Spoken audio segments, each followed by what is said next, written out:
Today we are drafting from the 105 in a 10-team format. Let's get into it. Looking at the board so far, standard board, what you will typically see in your leagues: Jahmyr Gibbs, Bijan, Jamar Chase, Puka Nacua. Again, all the top 4 guys that are usually coming off the board. Now, number 5 is where it really starts to get a bit interesting and where you can start to differentiate yourself from the ADPs. So typically you see JSN or Amon-Ra coming off the board here, but I'm going to go and take CMC here. I think it's super important to secure an elite running back early on, and getting one of the top producers in running back is definitely a shot worth taking here in the 5th pick. I know CMC has the injury concerns and stuff like that, but as of now, he's looking healthy. It looks like he's going to be playing. For me, he's a no-brainer. I think his upside is just through the roof. It's higher than everybody else that's on this list. He was number 1 player last year, so taking him at the 105 for me makes the most sense. We're going to be taking him here. And then to pair up with him, looking at who is available, we have Saquon Barkley. We also have Chase Brown. We have Kenneth Walker and Omarion Hampton. Saquon Barkley is a super intriguing option. He's super intriguing. My only concern with Saquon is that if Saquon doesn't hit this year and CMC gets injured, there is that risk there. So I'm going to go and take Chase Brown here. I really like Chase Brown this year. I think that he has a super safe floor, high ceiling. He's going to be productive, high-powered offense. I think Chase Brown is definitely a bang for your buck running back to pair up with CMC. I think he makes the most sense. So we'll be taking him here at the 206. And now looking through, we're going to be trying to take the best player available. Running back-wise, really nobody that we want. Looking at the wide receivers, we have Nico Collins, Chris Olave, Rashee Rice, Devontae Smith. Nico Collins, I think it's a value fall right there. He should be a second-round player, but he comes off in the 3rd, so we'll be taking him there. And now with the 406, we're going to be targeting a wide receiver and looking at the players that are available here. We have Garrett Wilson, Tedero McMillan, T. Higgins, Ladd McConkey, Jalen Waddle. Garrett Wilson, super intriguing option.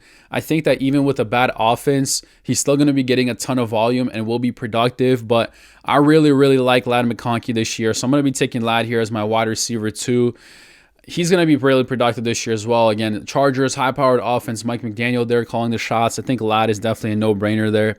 In the 5th round, we're continuing to build up our room, and with Travis Etienne being available here, I will definitely take him there. Just in case CMC does get injured or something, securing another pretty decent running back in Travis Etienne, I think is going to be super important. Plus, definitely not opposed to having a player like him in our flex. So we'll be having him there in the 5th round.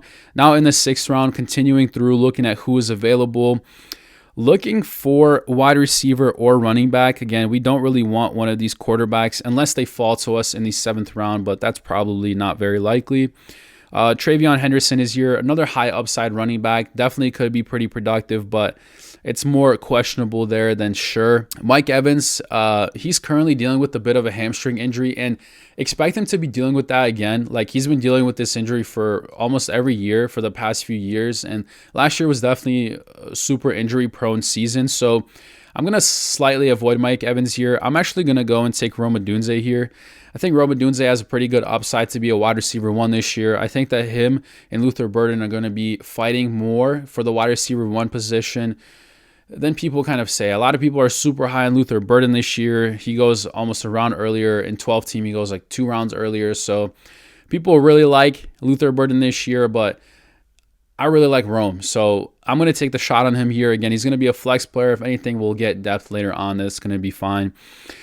Not looking through at who is available in the 7th round. I think this is where it's appropriate to take the value in quarterback that has fallen. And a player like Jaden Daniels is one that is super intriguing to me. I like Jaden Daniels this year. I think he's going to be super productive. The rushing upside is there. Everything that you want is there. So we'll definitely take him there in the 7th round. And if he falls to you in the 7th round, definitely take him or a Drake May, Joe Burrow, Jalen Hurts, who you prefer out of these guys. If they fall in the 7th round, take them. They most likely won't. They typically go up like a lot earlier, but in the off chance that they do, definitely target one of them there.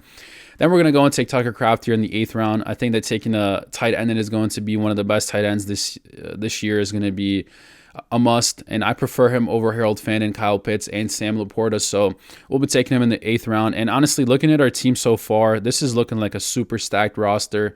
Ton of upside there, as well as a ton of safe floor, so we're going to continue to build up on that. And looking through at who is available in the 9th round, I'm going to go and take Josh Downs. I think Josh Downs can be super productive, especially with Alec Pierce dealing with injury. I know a lot of people are saying he's going to be back, he's going to play and stuff like that, but I think it's a bit more questionable there, if I'm being honest. Starting on the PUP list going into the training camp, I think is a red flag in my opinion. So Josh Downs really could be productive this year. He's definitely a player that I like. So we'll be taking him here in the 9th round. Now in the 10th round, again, still looking for that upside. If you want a player like a Kyle Pitts, Sam Laporta, Harold Fannin, again, how likely is it that they're still going to be available at this point in your draft? Maybe not super likely, but if they are and you want a second player for your flex, maybe, I mean, it's really up to you. You can choose one of these tight ends. I'm definitely not opposed to it, but I'm going to continue to take wide receivers and running backs here. And I really like Stephon Diggs. I think that he can be productive. He also has the name value as well. So if you're trying to trade him or anything, people will definitely bite on that, Stephon Diggs. So we'll be taking him there in the 10th round. In the 11th round, again, they're still available here. How likely is that going to be the case? Not 100% sure, I will say. But looking through at who is available, our running back room, we have 3 solid running backs. Wide receiver, I think we're completely fine on. We shouldn't be taking any more wide receivers at this point. So if I'm being honest, I probably will go and take a tight end here. I'll take a Sam Laporta. I like Sam Laporta this year. Could be super productive. Taking two of the top 7 tight ends this year is a no-brainer for sure. And then looking through in the 12th round, a defense might be too early. Again, we're drafting against ADP, so this is typically where they're going right now. And these are the top kind of 3 defenses, in my opinion.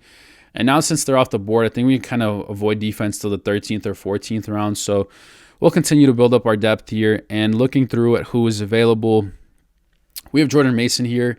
I think Jordan Mason has that upside and potential. Aaron Jones Sr. deals with injuries and stuff like that. So taking Jordan Mason here as a backup, who could be pretty productive, I think is definitely a nice shot here. Again, not a ton of crazy like high upside options in terms of running back at this point. So he's definitely a player we can take here in the 12th round. Now in the 13th, in the off chance that he isn't available, I don't want to risk it. We're taking the best kicker in the league, and that is Brandon Aubrey. The computers are still drafting kind of running back backups and stuff like that, but obviously we're going to go and take a defense here, and I really like the Patriots defense. I'm going to be taking him here in the 14th round. Definitely a top 5 defense this year. Now in the 15th round, if he's still available, probably won't be, take Patrick Mahomes. I'm going to avoid him just in case, you know, for realism, you can say he probably won't be there, but looking through, still looking kind of for those tight ends, wide receivers, running backs that could have that upside. We'll take Jalen Colker here. I think Jalen Colker definitely isn't a bad option. He has that high upside. In terms of running back, honestly, in every position, we're completely fine. We don't really need a whole lot. Chig is another tight end. If there's no Laporta or anything available in the 11th, you can take Chig. Denzel Boston is also a pretty good option targeting. I'll go and take Trey Tucker here in the 16th round. I think Trey Tucker could be the wide receiver one on the Raiders. Again, not really the most productive kind of offense out there, but he's not a bad player to take a shot on here for sure in the 16th round. So looking at our team, we have Jaden Daniels as our quarterback. Again, I think he's easily going to be a top 5 quarterback this year, so we'll definitely take the shot at him here in the 7th. CMC, Chase Brown, 2 really nice running backs, super productive. That should be really solid this year. Nico Collins, Ladd McConkey as well. I think 2 really nice wide receivers that we can definitely plug and play every week and know that they will be productive. Tucker Kraft as well as Sam Laporta. How likely is this going to happen? Not super likely, but Tucker Kraft I really like in the 8th round. I think he's going to be really good. Travis Etienne for our flex. I think he's going to be a super solid flex. Roma Dunze has that wide receiver 1 upside. Patriots defense, top 5 defense. Best kicker in the league, Brandon Aubrey. Josh Downs, Stephon Diggs, Jalen Colker, Trey Tucker, all are kind of depth wide receivers. Again, for full PPR, definitely probably more wide receiver on your bench than running back, as they're going to be producing more.